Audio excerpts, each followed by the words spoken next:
Muy bien. Bueno, pues vamos a dar inicio con este panel titulado Privacidad y extractivismo de datos en la era de la inteligencia artificial y el Internet de las cosas.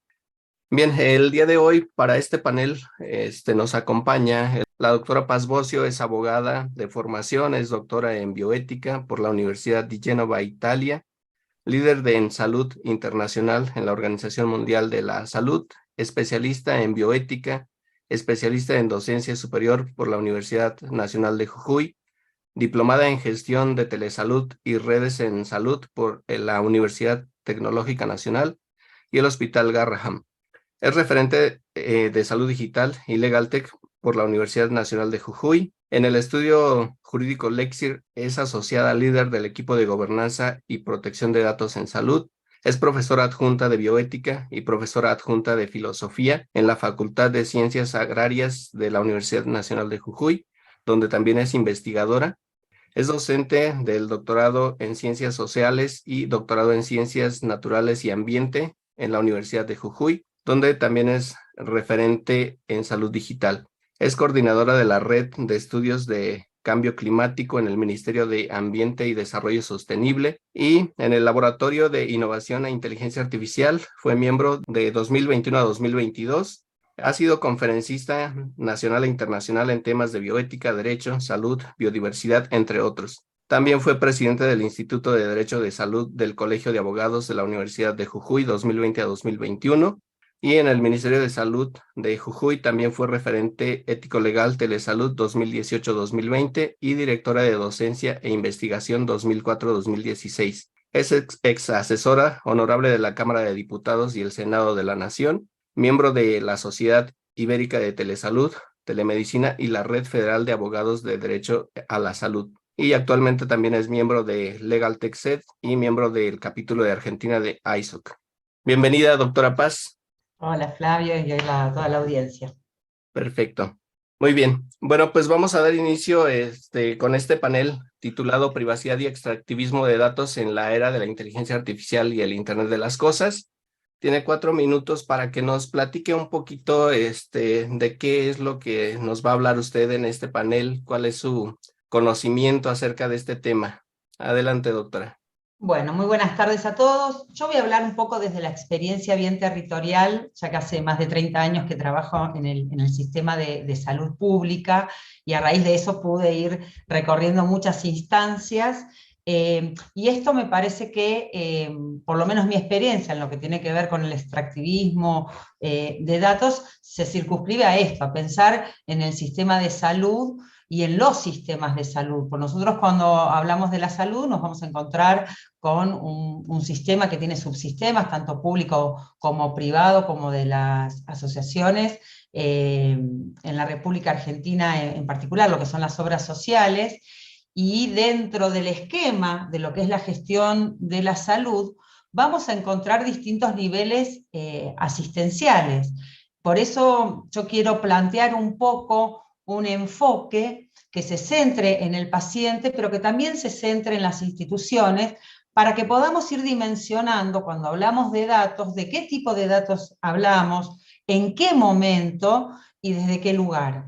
Nosotros, dentro de lo que son las políticas sanitarias, en los últimos años se ha dado un cambio de paradigma de abordaje de las políticas de salud que tiene que ver con los enfoques de vida, enfoques de cursos de vida. Nosotros ya no miramos al paciente netamente desde el punto de vista patológico, sino que vamos a ir abordando a un paciente desde el momento de antes del nacimiento hasta el momento de su muerte.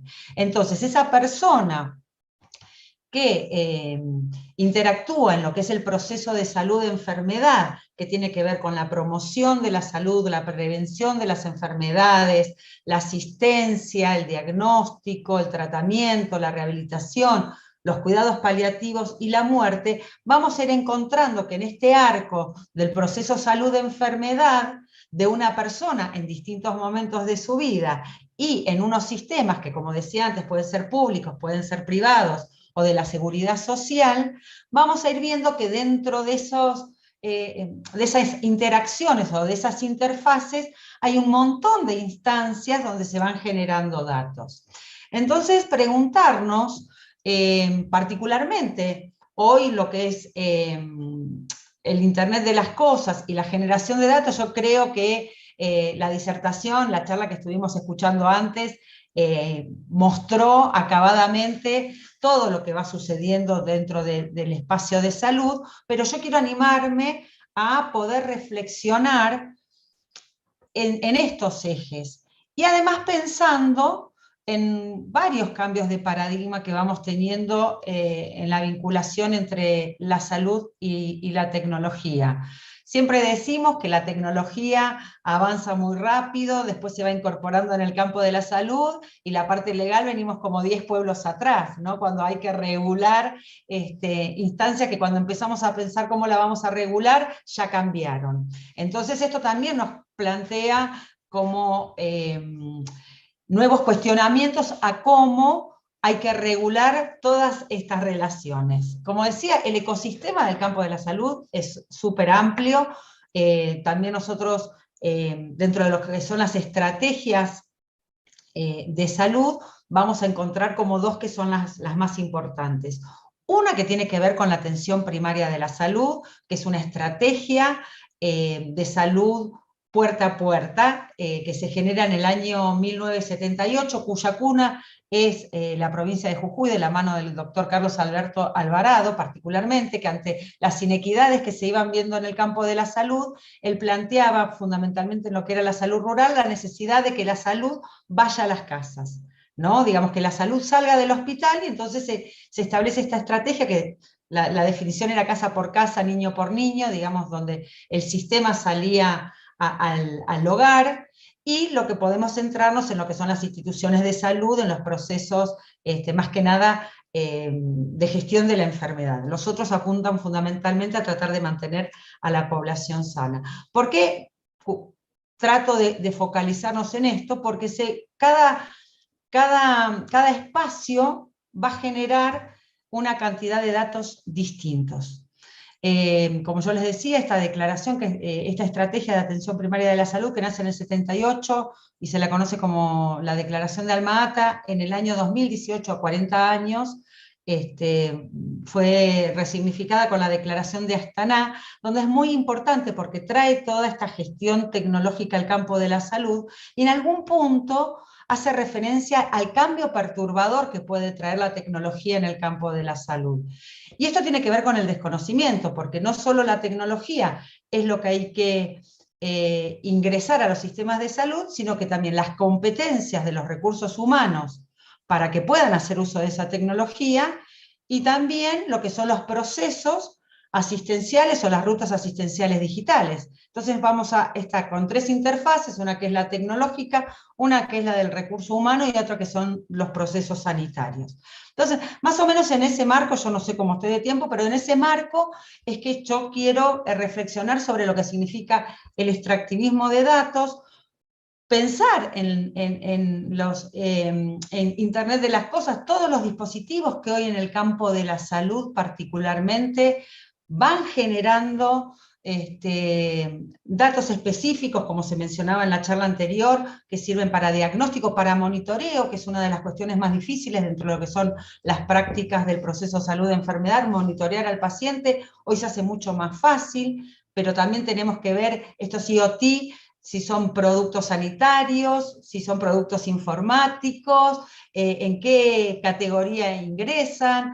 Bueno, hay como un montón de dudas que vamos a tratar de responder, o no sé, o no, iremos generando más preguntas, pero me parece que un poco en ese ámbito es en el que yo, por lo menos desde mi experiencia en el campo de la salud, quiero intervenir. En estos momentos estoy dirigiendo una investigación que es de atención primaria de la salud digital en salud indígena. La provincia en la que yo vivo, acá en la provincia de Jujuy, es una de las provincias con mayor cantidad de diversidad de pueblos originarios, más de 320 comunidades, y entonces estamos tratando de identificar cómo durante la pandemia las distintas comunidades o los agentes sanitarios que trabajan con salud indígena fueron identificando y poniendo en funcionamiento estrategias para ver si esas estrategias se pueden convertir en políticas sanitarias. Así que bueno, por ahí va lo mío, Flavio, como para poder pensar un poco todos juntos. Excelente, doctora. Sin duda la tecnología tiene doble cara, o nos ayuda o nos perjudica. Entonces, bien utilizada, yo creo que tiene grandes beneficios, pero para eso hay que estar bien informados y sin duda la parte regulatoria que menciona, pues es algo bastante importante. Y bueno, ya nos comentó un poquito de la aplicación de las tecnologías en lo que es la telesalud, telemedicina, pero pensemos también que en este campo de la salud digital, digamos, que ha experimentado un rápido crecimiento en los últimos años y esto pues gracias a las tecnologías como inteligencia artificial y el Internet de las cosas. Sin embargo, también esto plantea desafíos en términos de privacidad y uso ético de los datos de salud de los pacientes. Y en ese sentido, pues me gustaría que nos comentara cómo es el ecosistema de datos en el campo de la salud digital y cuáles son los mecanismos de protección ético-jurídica que tenemos para poder, digamos, de alguna manera, tener un uso adecuado de estos datos. Adelante, por favor, si nos pudiera decir en 4 minutos. Sí, sí. Bueno, como decía antes, pensar, digamos, pensar en las personas, pensar en los profesionales, en las instituciones y en los sistemas, quizás lo primero que debemos pensar y quizás lo más tecnológico que nosotros conocemos es la historia clínica electrónica, ¿no? Que es la historia de cada uno de los pacientes, que hace muy poquito, hace un mes, digamos, fue sancionada en la Argentina una ley que está en proceso de reglamentación.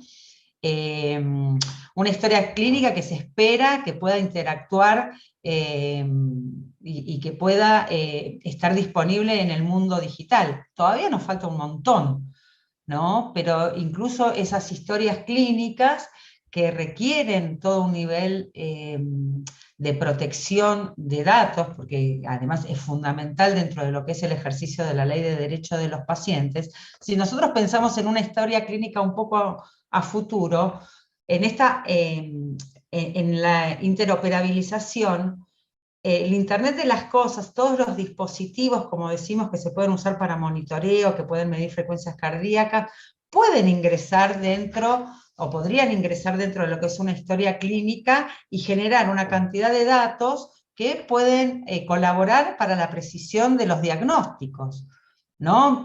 Hay algunas cuestiones que las pensamos muy como de ciencia ficción, pero no es así. Hoy tenemos muchísimos dispositivos, no solo los relojitos o como se mencionaba antes, los mecanismos de localización que usan las personas con Alzheimer o aquellos que pueden tener algún tipo de caída y que pueden generar algún tipo de llamada de emergencia o llamada de auxilio, los dispositivos y todo tipo de sensores de no uso.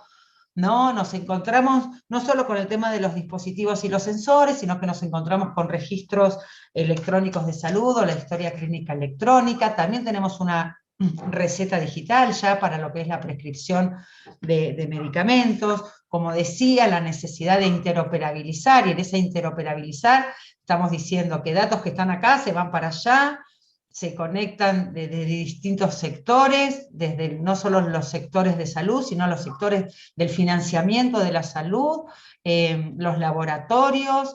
Por eso nosotros tenemos dentro de este ecosistema muchísimos actores y muchísimas prácticas de salud que tenemos que identificar. Y cuando nosotros hablamos de lo que es la protección de datos, o cuando hablamos de la protección de la privacidad y del reconocimiento de la autonomía de la voluntad, ¿no?, de los pacientes para que puedan dar la autorización, en términos legales lo que más conocemos es el consentimiento informado, que es esta aceptación o no para realizar algún tipo de práctica. Nosotros en la Argentina lo tenemos regulado desde la modificación del Código Civil y Comercial del año 2016, 2015, 2016, pero no habla del consentimiento informado específicamente para los datos, para las imágenes y para la información, sino que habla de consentir determinadas prácticas o investigaciones en el campo de la salud. Y en esto yo quiero incorporar algo que es en lo que vengo trabajando, como vos mencionabas, desde el estudio jurídico Lexir y con la empresa Intuit. venimos trabajando en lo que es la cibercomprensibilidad, porque siempre hablamos de la ciberseguridad, y en eso estamos como muy abocados. Pero cuando yo tengo que hablar del consentir el uso de los datos, las imágenes o la información, tengo que comprender primero para qué. ¿Hacia quién le voy a dar esa información? ¿Cuál va a ser el recorrido que va a hacer? ¿Qué es lo que se puede dar? Como decía, hace muy poco se sancionó en la Argentina la ley de historia clínica electrónica, que cuando habla de los datos, nos habla de datos seguros, íntegros, auténticos, confiables, los tuve que anotar, ¿no? Inteligibles, que hay que conservar, que tienen que estar disponibles, que pueden ser accesibles, que hay que ver la trazabilidad, todas las características que tiene que tener un dato. Y hoy yo no sé si estamos en condiciones de poder validar que todo esto se está cumpliendo. Yo concuerdo con lo que decía Ariel, y me parece que estamos atravesando el fin de la privacidad. Porque a veces también exigimos, por lo menos en el campo de la salud, una privacidad y una protección extrema, cuando al lado el mismo individuo está abriendo toda su vida y exponiendo toda su intimidad. Entonces a veces se le exige también al sistema de salud, obvio que los datos que se manejan en el sistema de salud tienen una categoría particular, que es el tema de los datos sensibles, pero incluso esos datos sensibles no solo se generan dentro del sistema de salud, sino que también hay datos que se generan administrativamente en una institución de salud y tienen un efecto de sensibilidad. Entonces me parece que estamos en un momento donde tenemos que repensar estos parámetros con los que nosotros venimos regulando derechos, porque creo que la privacidad, cuando se reguló y se consagró la privacidad, estábamos hablando de que no se podía violar la correspondencia epistolar, no se podía abrir un sobre donde había información privada. Y hoy tenemos tantas vías de acceso, tantos espacios donde se almacena la información, tantos actores que hacen colecta, guarda, uso, transformación de los datos, que me parece que tenemos que repensar mucho cuáles son estos sistemas de protección. Digo, en lo clásico, en el campo de la salud, es el consentimiento informado, ¿no? Donde el paciente autoriza o no una práctica médica y la podemos hacer extensiva al uso de los datos, las imágenes y la información.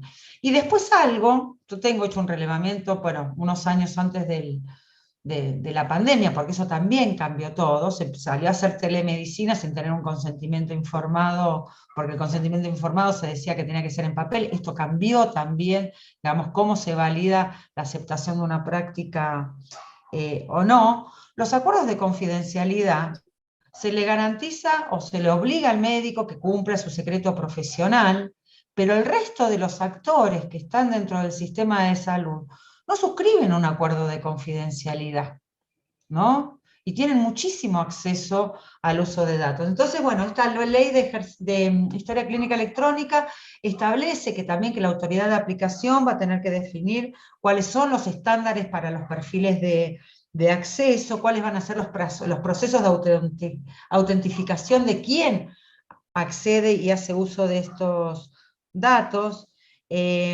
Así que me parece que, bueno, es un ecosistema muy grande que requiere mucho análisis para ver qué se regula y dónde se regula, porque lo que decía, digamos, los arcos son muy grandes, el enfoque de cursos de vida es muy grande, el proceso de salud de enfermedad es muy grande, la atención de la salud del sistema público-privado de la seguridad social es inmenso, ¿no? Me parece que ahí pensar cómo vamos a hacer para proteger los datos va a ser un gran desafío.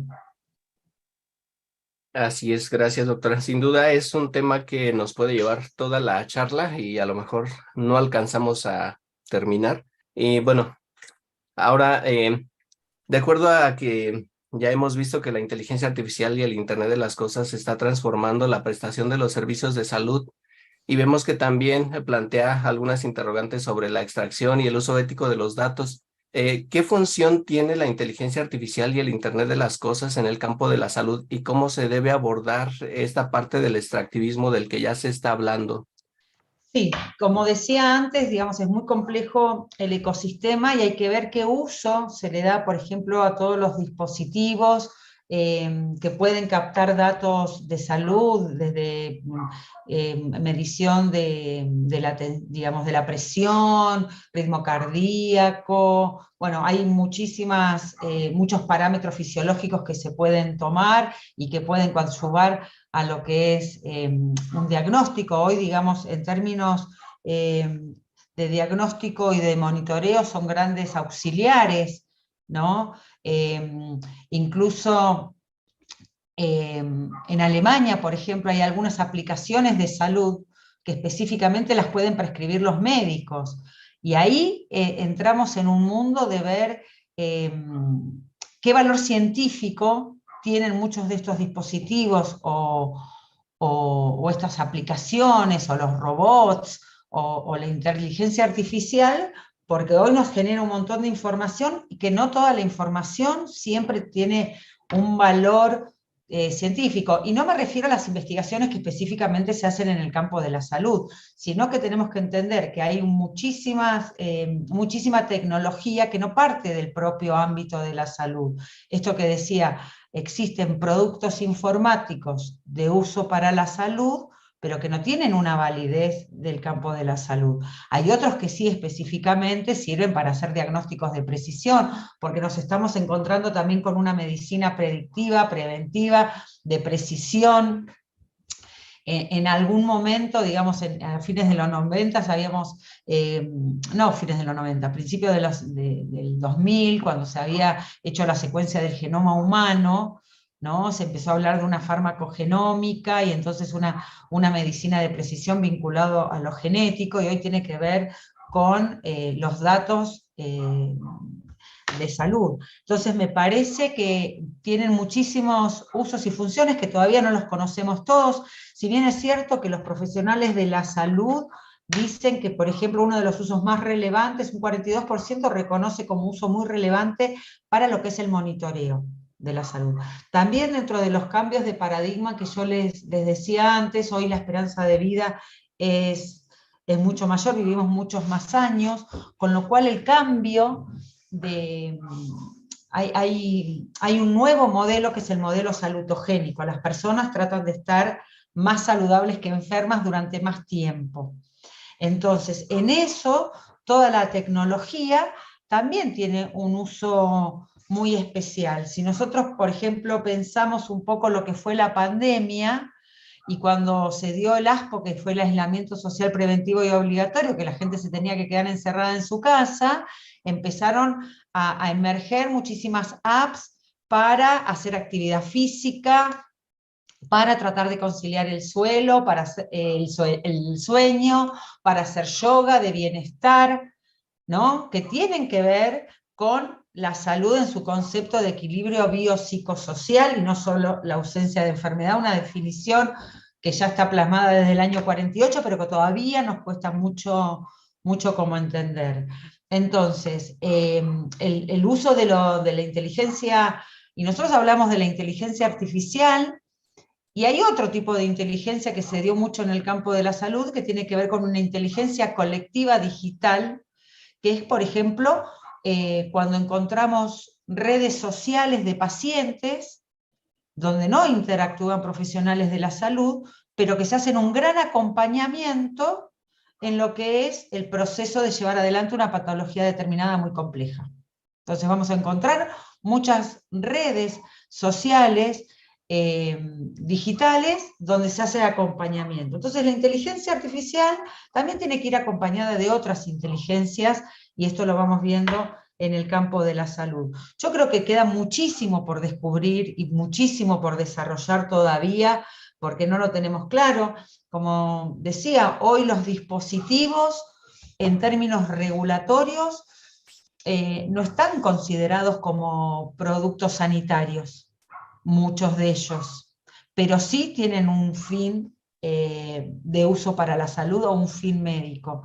Entonces esto se está discutiendo mucho ya en la Unión Europea, que donde existen directivas al respecto, que definen cuáles son los productos médicos, cuáles son los productos informáticos de uso médico o que generan datos médicos, y entonces vamos viendo que empiezan a haber interfaces que van a requerir una regulación, y ante la ausencia de regulación nos atenemos a este abordaje ético-jurídico, porque cuando no tengo la norma, por lo menos sí tengo los valores y los principios que debieran primar en el uso de las tecnologías. Y esto es un poco las directrices o las recomendaciones que está sacando UNESCO, las directrices europeas, también en esta línea, donde no solo abordamos lo jurídico, sino que es esta conjunción de lo ético y lo jurídico, porque sabemos que lo jurídico, como decía antes, llega más tarde.